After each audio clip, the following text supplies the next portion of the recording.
South of heaven, way south, an enslaved soul whose voice was stolen goes to war against hell to get it back.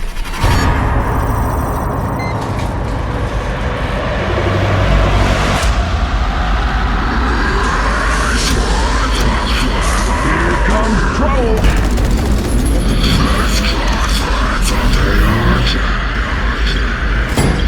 Sending you indeed, so be on your guard.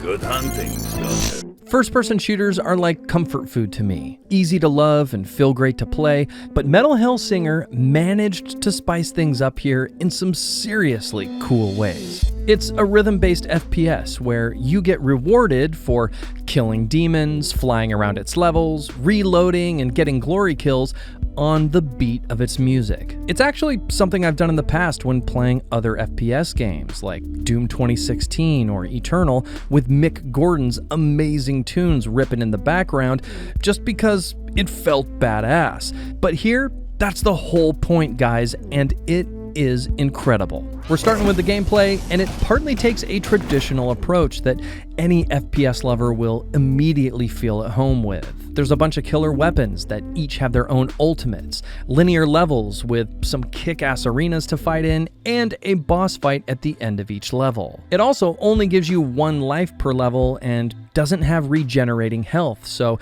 you either have to find it on the map or get glory kills, which is a very welcome return to old school health management that I prefer in my shooters. Where it differentiates itself, however, is how the weapons, movement, and abilities in the game are all distinctly designed to match the rhythm of its music. Assuming, of course, you're successfully playing to the actual beat. There's also a few killer in-game damage and ability systems at play here. Firstly, it stacks what's called a fury counter that boosts your damage, points earned per kill, and will change the music playing in the background in varying complexity the higher your fury gets. It advances up to a 16x multiplier, at which point you are at your most powerful, and the music playing will be in its complete form with the vocals included. And this is one of my favorite aspects of the game, guys, because your fury counter doesn't just stay maxed out, you have to keep it charged by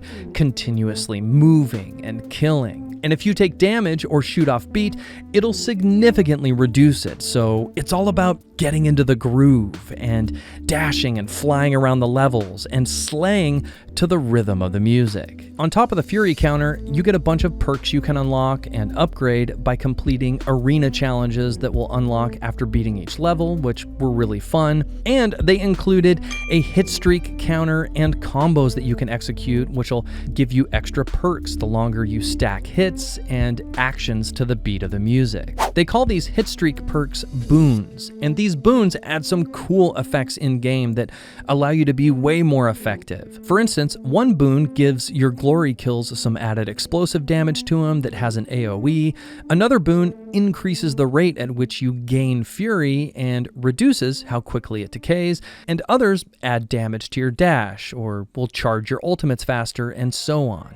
And with all this combined, it makes the whole experience super fluid, super fast, and it just feels so damn boosty to play. The synergy between gameplay and its music really is phenomenal, guys. I only have one complaint, which is every once in a while, my HUD rhythm counter would get out of sync with the beat of the music and force me to restart a level. It was rare that this occurred, but I do want to mention it because the few times it did happen, the only fix was to restart the level, which was pretty annoying. Outside of that, though, it all comes together in a really clean, creative, and cohesive way.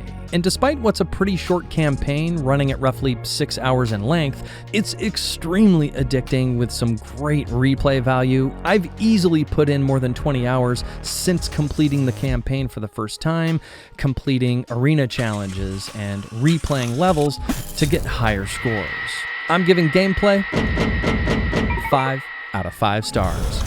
Let's hit the graphics next, and each level takes place in a different hell, which there's 8 of total, and they're filled with a wide variety of enemies that have some really unique designs. It actually has a pretty cartoony look with fairly low textures across the board, but It's the demonic designs of the enemies and levels that really make it a beautiful game. It's always either dark in look or in concept, and everywhere you go there's bursting flames and rivers of lava with silhouettes of destroyed buildings or ancient ruins looming from above and all around you.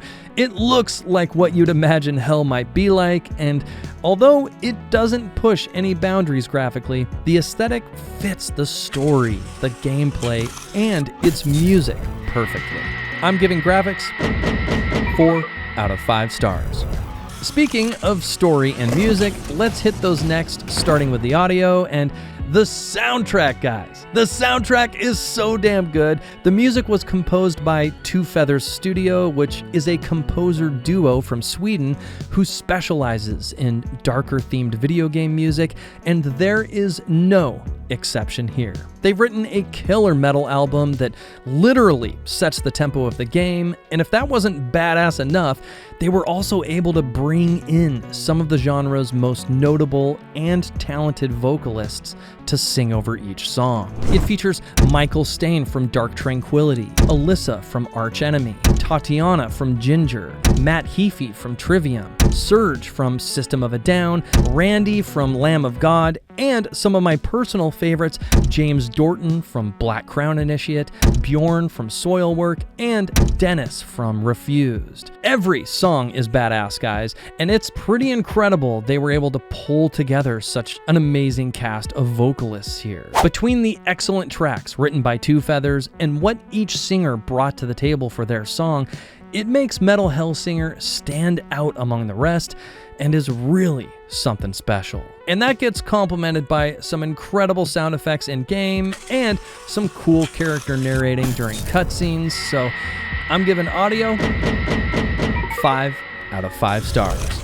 Story's up next, and you play the Unknown, who was cast from heaven to be enslaved in hell and stripped of your singing voice. It's a classic story of vengeance with some fun characters that also had some surprisingly light twists to it that were pretty cool. It doesn't bother digging into the details much, but it did give me enough to get invested in the characters, and it tells its story with some cool cutscenes that kept my attention. The whole premise is just awesome though, and fit the music and aesthetic perfectly, so I really enjoyed it. I do think there was a bit of a missed opportunity with making all the boss fights slight variations of the same demon, less the final boss fight, of course, which was really good. This could have easily added some depth to the world and even the different types of enemies in it, say if each boss were the leader of each demon race or something like that. Regardless, they didn't skimp here, and I'm really grateful for it because it was a cool, campy, demonic ride. I'm giving story 4 out of 5 stars.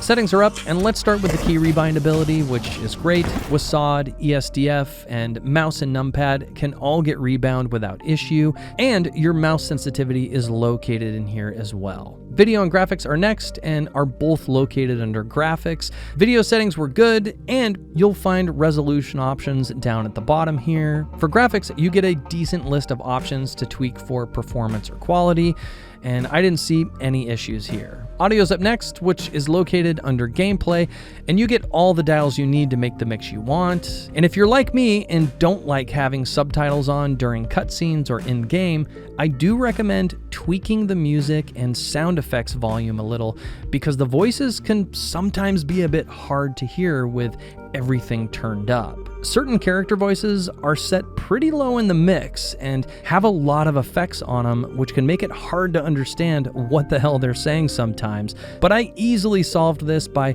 bringing the voice lines out a bit more and just turning up my computer volume so I could still blast the music as loud as I wanted. Lastly are the gameplay options, which were okay. There's no colorblind modes, unfortunately, but you'll find the latency calibrator settings here, along with some decent HUD and subtitle options below.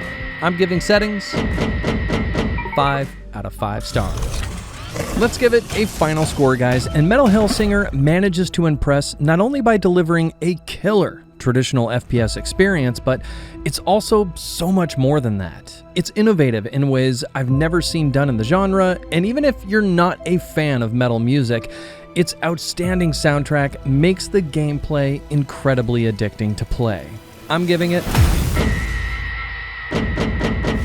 5 out of 5 stars. Do not miss out on this one, guys. You can tell the developer has a ton of passion for the game and had a real vision here, because Metal Hellsinger is the full package. It's an awesome shooter with a killer setting, a fun story, incredible mechanics, challenging arenas with a badass arsenal of weapons, and an even more badass soundtrack. Thanks for joining me today, guys. If you're new to the channel, please hit that subscribe and bell button below and join me for all my future reviews. Give me a like if you enjoyed this review, and there's going to be a Patreon link here in just a second if you'd like to support the channel. A big thank you to all my amazing patrons, and I will see you on the next Gurhm's Garage. Peace.